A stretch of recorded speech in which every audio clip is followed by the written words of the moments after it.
Ball ammo. Ball projectiles date back to the 18th century, when smoothbore muskets launched spherical lead balls. The label carried forward into the metallic cartridge era of the late 19th century, as armies standardized on non-expanding solid-core ammunition.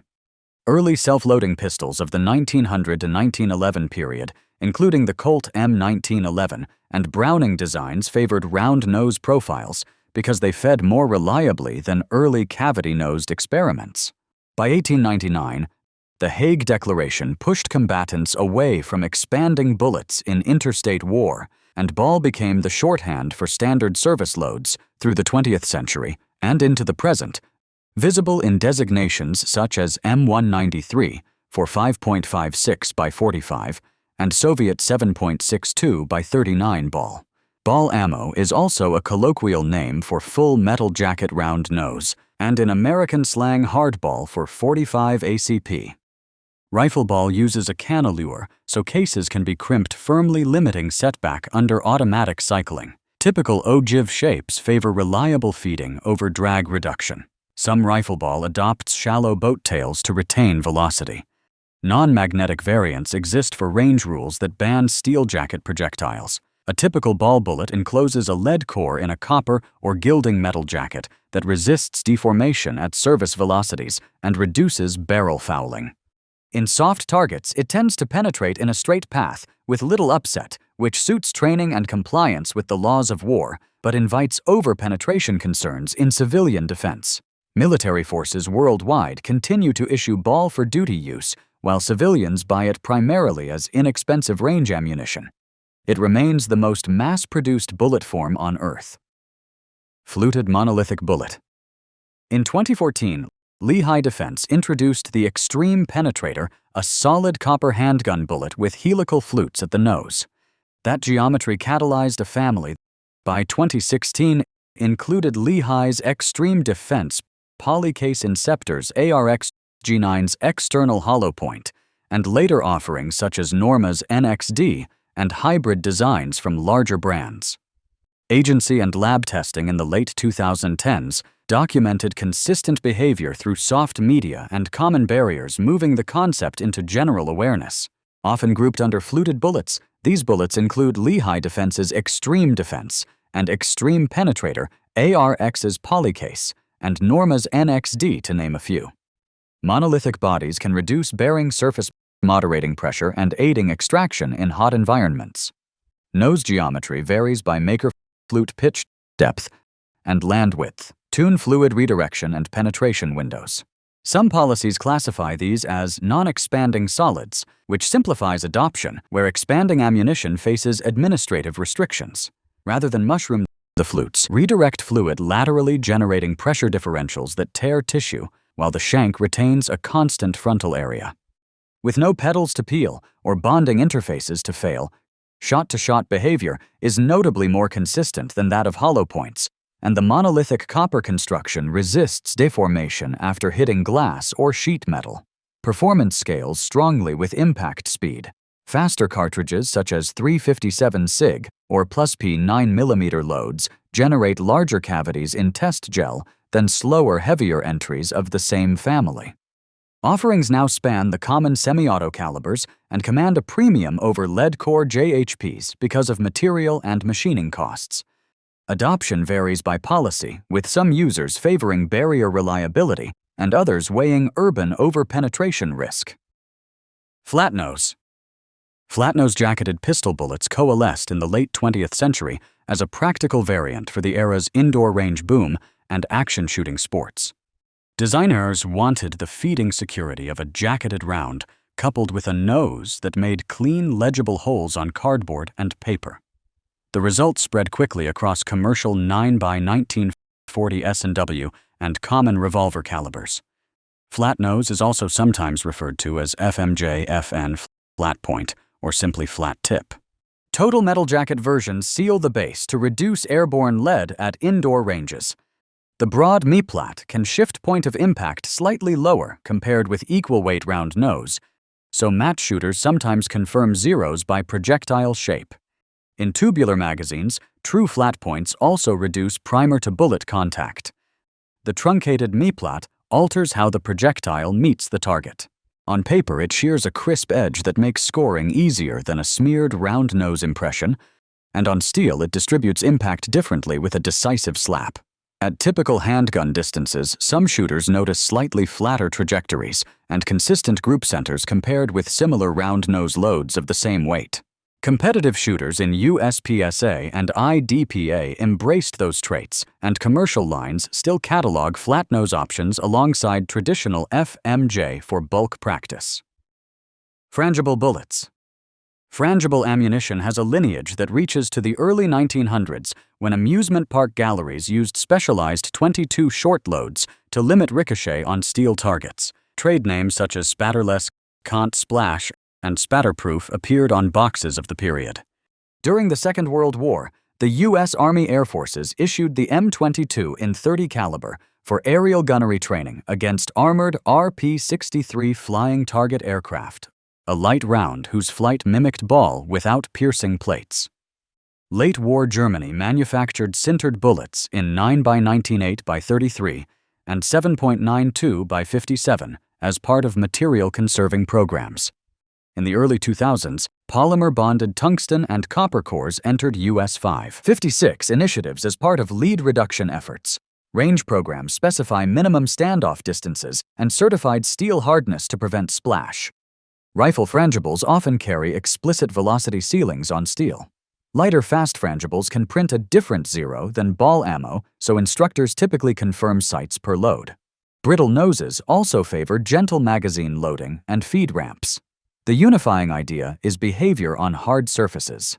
Frangible bullets are engineered to shatter into dust or tiny fragments on steel or masonry, drastically reducing backsplash and secondary hazards in shoot houses and on close steel. In soft media, they can behave more like conventional solids. Bone and glass can initiate breakup. Manufacturers form them with powdered metal bound by heat and pressure, or with polymer matrices. Field use occupies distinct niches.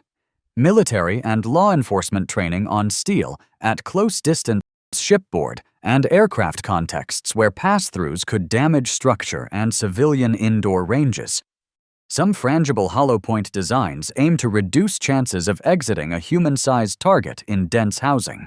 Handling calls for reasonable care because aggressive crimping or rough feed ramps can chip brittle noses. Contemporary loads have improved durability, and commercial catalogs list frangible options in common pistol and rifle calibers. Soft point. Soft points appeared in the late 19th century to restore terminal deformation after full metal jackets solved fouling but limited upset. Makers left the tip's lead exposed and jacketed the shank an arrangement that allowed controlled mushrooming at the higher velocities of the smokeless era. The pattern matched the needs of hunters as calibers narrowed and speeds increased in the early 20th century. Spitzer soft points keep ballistic efficiency for longer shots while still initiating upset at typical hunting velocities. In tubular magazines, round nose or flat-tip soft points remain common to avoid primer ignition. Some designs add flexible polymer inserts that preserve shape in the tube, yet allow rapid nose deformation on impact. The exposed nose initiates expansion, while the jacket preserves structural integrity through bone and dense tissue, producing dependable penetration on deer-sized game and in heavier constructions on larger animals. Variants with dual core structures and graduated jacket thickness appeared as manufacturers tuned behavior for specific impact windows. International humanitarian law kept soft points out of general battlefield service, but they remained common in police revolvers and early defensive rifle offerings before modern JHPs dominated those roles. Production continues across traditional hunting calibers such as .30-33-08 and .30-06, and in revolver cartridges where moderate expansion and straight tracking remain valuable. Swaged bullet. Swagging cold-forming metal under pressure entered small arms production in the mid-19th century and was widespread by the U.S. Civil War. Period documentation and battlefield finds show pressed and turned projectiles in issue by 1863.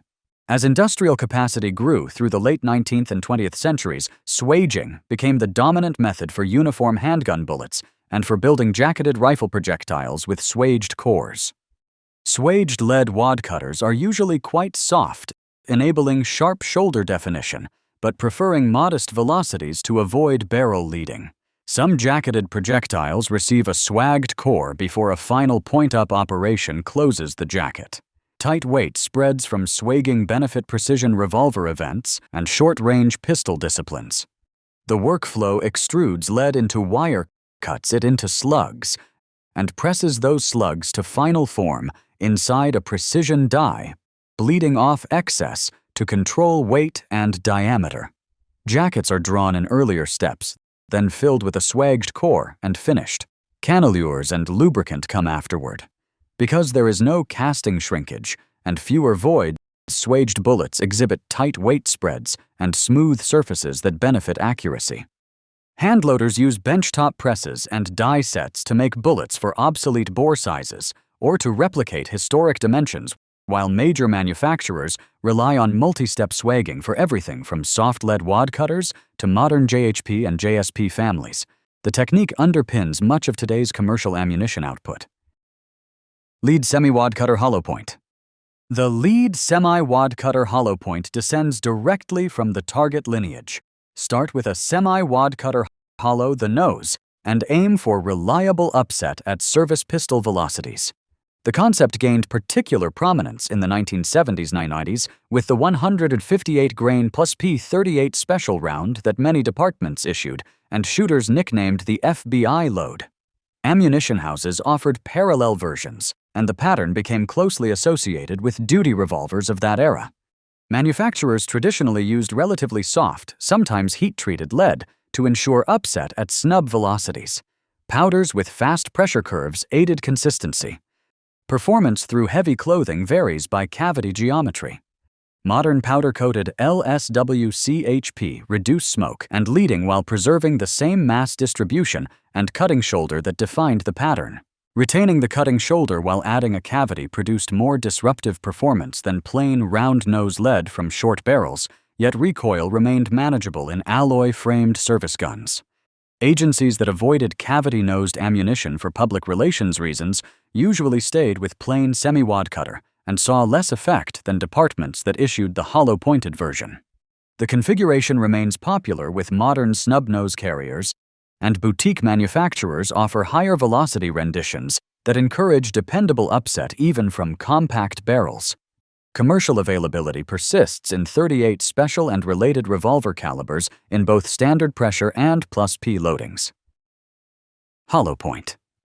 Expanding bullets took shape in the late 19th century as express concepts that trimmed nose mass to increase velocity and promote deformation. Around 1890, the British Dum-Dum Arsenal developed early controlled expansion service types, the 303 Mark III-5 and the 455 Manstopper, both of which were soon withdrawn from general wartime issue under the 1899 Hague Declaration. Contemporary jacketed hollow points emerged through the 20th century as smokeless powder pressures rose and handguns became standard sidearms. The jacket managed expansion and kept leading in check. More modern polymer-tipped variants retain a cavity beneath the insert. Modern development chases consistency through the FBI protocol. Bare gel heavy clothing wallboard steel glass and plywood, each demanding reliable upset without premature breakup. Feed ramp geometry and throated chambers in current pistols markedly improve JHP reliability, and many loads are tuned within plus P envelopes to meet barrier targets. The defining feature is a nose cavity backed by tuned jacket geometry. Skive's cavity depth and lead alloy are balanced, so the nose mushrooms reliably increasing frontal area and moderating penetration. Many designs bond the core to the jacket to prevent separation after glass or sheet metal. Others use solid copper construction to retain weight across barriers.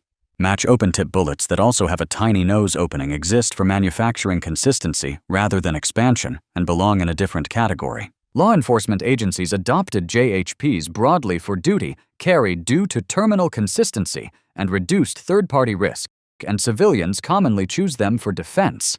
Military use remains mission-specific and limited by policy. Hardcast lead.